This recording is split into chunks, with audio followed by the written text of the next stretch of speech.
자, 지난주 금요일 날 여론조사 결과가 발표됐는데요. 다 아시는 내용입니다. 윤석열 대통령 지지율이 국정 브리핑 이후에 급전직하하고 있습니다. 20% 초반까지 내려갔는데요.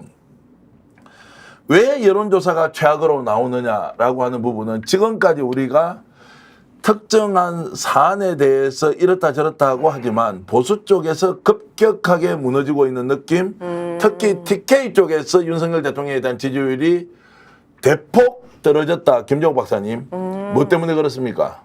그 말씀하셨던 것처럼 지금 가장 핵심적인 문제가 국민 생명, 국가 정체성 문제와 관련해서 계속 헛발질을 하고 있고 많은 국민들이 여야 또는 아니 보수와 진보를 떠나서 제기하고 있음에도 불구하고 국정 방향을 전혀 바꾸지 않고 있는데 왜 안 바꾸지? 보수 왜 놀랬던 것 같은데 네. 딱 그 국정 브리핑 나와서 한 얘기가 뭡니까?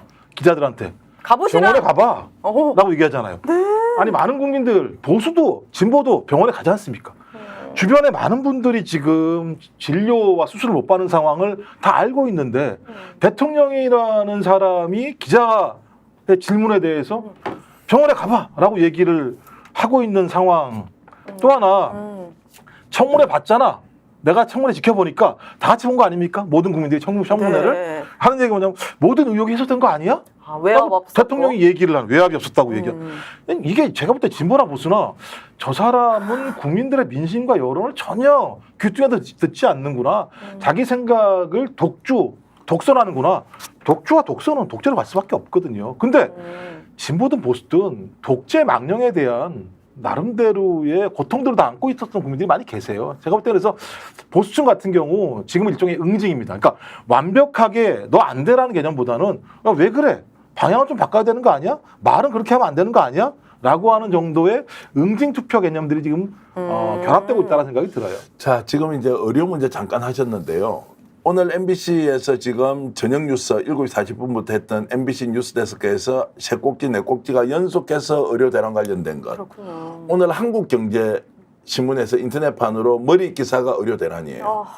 그리고 강원일보 있지 않습니까? 강원도에서 나름대로 보수 언론인 여기도 속보로 계속해서 의료 대란 문제를 이야기하고 있는데 이게 지금 정책이 맞다 안 맞다 전에 너무 심각한 상황으로 김갑수 선생님 가고 있는 거예요. 네. 그러니까 의료 붕괴 때문에 펼쳐질 미래에 대한 이제 이 공포 이런 것이 지금 대통령 지지율에 바로 반영이 되는 것 같긴 한데 그보다 이제 더 큰 고민들을 하는 거죠. 의료 민영화에 대한 기도가 이명박 정부 때 있어왔고 좌절됐고 계속 있어왔는데 보수 집권 세력들이 경험을 해본 결과는 있는 시스템 내에서 그냥 국정의 일환으로 이걸 하려니까 안 되는구나. 그러니까 파괴하고 건설하자 이 논리여서 제 생각에 그 의대 정원을 2,000명으로 짓는 거는 그거는 윤석열이라는 사람의 개인 성정의 작용이 있었을 것 같은데 그걸 이제 계기로 해갖고 의료가 이렇게 붕괴돼 가는데 수습할 생각을 전혀 하지 않는 거에는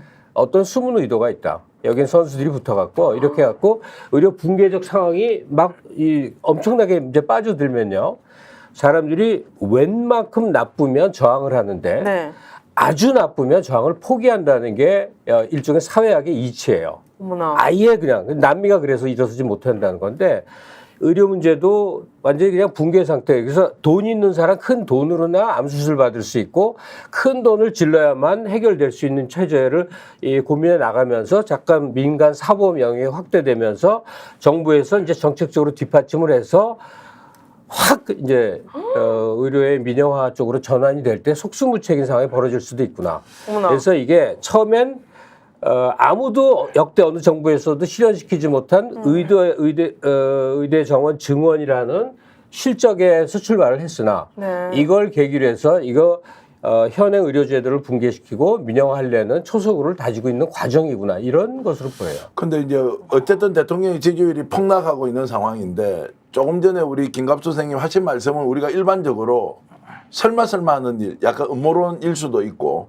실제로 이게 의료를 정면적으로 민영화를 시켜버리겠다고 하는 걸로 간다면 정말로 나쁜 일인데 아니 이렇게 의료를 민영화시킨다고 하더라도 그게 큰 그림이라고 하더라도 이 과정에서 대통령실은 엄청 큰 리스크가 있는 거잖아요. 본인들이 그동안 국정 운영을 잘해와가지고 신뢰가 있는 것도 아니고 네. 하는 것마다 다 진짜 똥볼이었는데 국민들의 생명과 안전에 직결되는 이 문제를 어떤 집단의 이익 때문에 위협한다면 이거는 이제 정말 탄핵까지 갈 수 있는 엄청 위험한 상황 아니에요? 그런데도 이걸 지른다고요? 위험한 게 아니라 좋은 계기일 수 있다고 생각하지 않겠어요? 대통령실에서는 예. 이게 탄핵을 계기라고요? 요구하는 거대한 시민 항쟁이 일어났다고 칩시다. 네. 거대한 시민 항쟁이. 네. 몇백만이 거리에 나왔다고 네, 칩시다. 네, 네.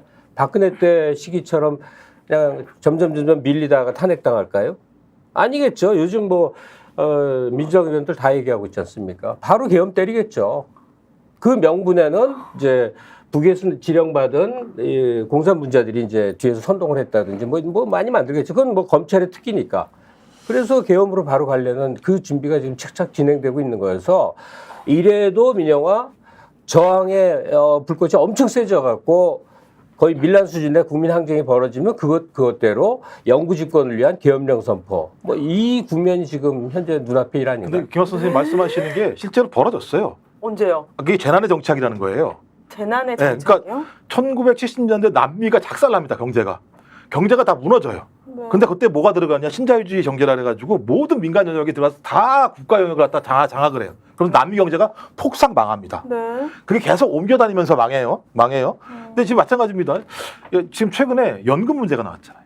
연금도 마찬가지예요. 연금 민영화 이 국민연금 플러스 민간연금 도입, 그다음에 의료 민영화 이 개입들이 된다는 건 뭐냐면 이쪽이 파탄 나게 되면 파탄 나는 과정에서 파탄을 새롭게 세워야 될 거 아니에요. 제도를 갖다가 제도를 세울 때 이런 예를 들면 민간 영역이 들어올 수 있는 영역을 확 열어주는 거예요.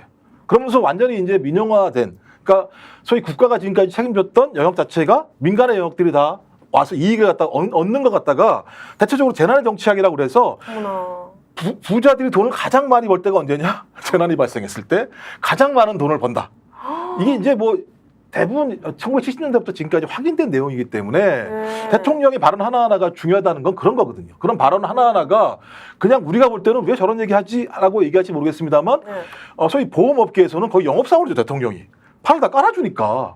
그러면 보험 이쪽에 있는 사람들은 국회나 다양한 여당의 로비를 통해서 그런 안들을 주고 과거에 노무현 정부 때도 마찬가지입니다만 네. 삼성경제연구소가 그런 제안들을 계속 했던 거잖아요. 노무현 정부에다가.